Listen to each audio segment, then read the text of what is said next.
Hi, I'm Tricia McCannon. Thanks for joining us. This is one of a series about my new book that's coming out called The Angelic Origins of the Soul.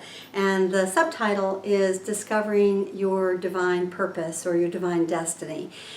This book really grew out of teachings that I've done for many years within the mystery schools. As many of you know, I have a mystery school called the Phoenix Fire Lodge, the Order of the Eagle and the Dove, representing symbols for the Divine Father and Mother, the eagle and the dove, wisdom and love. And in this process of teaching these classes for over 12 years and having students around the world asking for these teachings, I developed a series of 12 online classes. And these are classes you can go to my website at triciamccannonspeaks.com and you can actually see table of contents, and you can order them if you want to, and you can study them at home. So one of these discourses is really about what I have discovered as a researcher, but also as a clairvoyant that's done readings for over 6,000 people around the world. Now, when I started reading for people many years ago, probably over 35 years ago, in the beginning, I was only going back 3, 4, maybe 5,000 years in their soul histories. People would come to me with current problems or current karmic relationships, and they were trying to figure out where the source of the problems were, or where they had known their daughters or their husbands or their wives or their loved ones before, or why they incarnated into such crazy dysfunctional families, and or who their business partner was, and whether they should go forward in their life in a particular direction, and how it was connected to their past. And so I have an ability to look at the past, the present, and the future as a clairvoyant. And I found that many times I could source the root of the problem or the block or the challenge or the karmic situation to past lives. So this is kind of what I focused on the first 3 or 4 years that I did readings. In time, I found myself going further and further back in that person's soul history. And in some cases, I would say at least half the people that I read for, I found that many of these souls had incarnated in even more ancient times, beyond what we think of as Sumeria or Egypt or ancient Greece. In fact, they had been part of a more ancient civilization called Atlantis, and some had actually been part of a Lemurian civilization that existed prior to Atlantis and then at the same time of Atlantis. So this was in another gigantic world age, and of course we know those legends of Atlantis persist, and the flood, the great flood from the Bible, is all over the world. So I found myself in a totally different culture, and this was an amazing aha for me. Sometimes my clients actually came to this planet on spaceships, because Atlantis reached a period of such development that it was really a star capital all over the galaxy. And sometimes totally human-looking beings would come from the Pleiades, for example, or from the Sirius system, or from Andromeda, or from Nibiru, where the Anunnaki gods came from. And I found that everything seemed to vibrate at a little finer rate than where we are now. Almost as if we were in the 3rd and a half dimension. But there were definitely, there were buildings, people got married, there were customs, there were traditions, there was governments, there was spirituality. We used more of our brain and our psychic powers, our spiritual powers for a long period of time. But very similar to today, we wound up actually sliding into more and more use of technology, exploiting the earth, kind of like we're doing today, getting into genetic manipulations, which, when you start getting into GMOs like Monsanto, it's really bad news. I mean, they may make a lot of money, but basically everyone that ingests food that is not aligned with the natural organic world is actually not going to know how to process that, whether it's animals and we eat the animals, or whether it's us directly. So they were making a lot of the same mistakes that we were making. And just like we're doing fracking, which is really horrible because it's poisoning our water table and it's destabilizing the continent, they were doing something very similar. So here we are again as souls making the same mistakes, and hopefully we'll wake up in the middle of this and begin to change it. Well, this is not, of course, the subject of the book that and the Angelic Origins of the Soul, but this is what I discovered.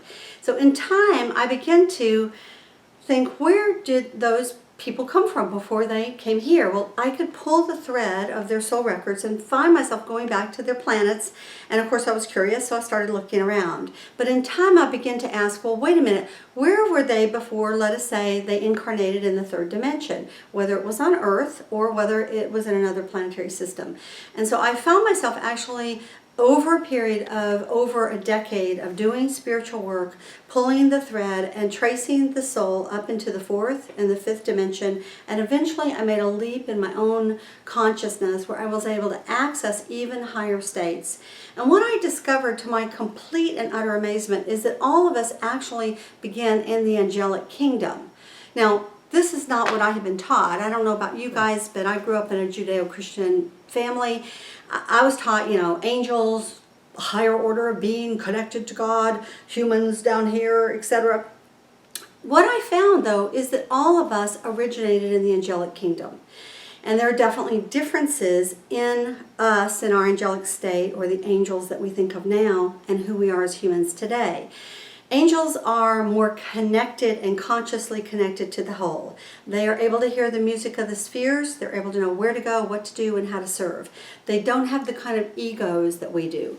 And they certainly don't have the kind of emotional, messy bodies, emotional bodies that we have, or the very conflicted mental bodies that we do. They are really in alignment with divine purpose, and they're in service to divine purpose. And their purpose is not ego. It may be developing individuation, but it's in service to the whole. We, on the other hand, are far more complex, and we are juggling more aspects of ourselves. Our emotional body, our astral body, our mental body, our causal body. And a lot of us are doing it with one hand tied behind our backs with amnesia down here. And that's one of the challenges of coming into the physical world. When we're in the higher worlds, the fourth or fifth dimensions, we are aware, or far more aware, of the oneness, depending, of course, on our willingness to open our consciousness to that. But when we come down here, most of us fall asleep. We feel that we have this eternal soul. We don't know how to prove it, but we want to tap into that and have the fullest life that we possibly can in this life, but we have amnesia. And that's a real problem because we don't know who we are, where we've come from, or why we're down here, or where we're going. It's like, taking a course curriculum in school. And not knowing what the questions are or the answers are or which way we're supposed to be heading. And so it's a very challenging course. I consider Earth a PhD class, to be honest, for brave, courageous, or crazy souls.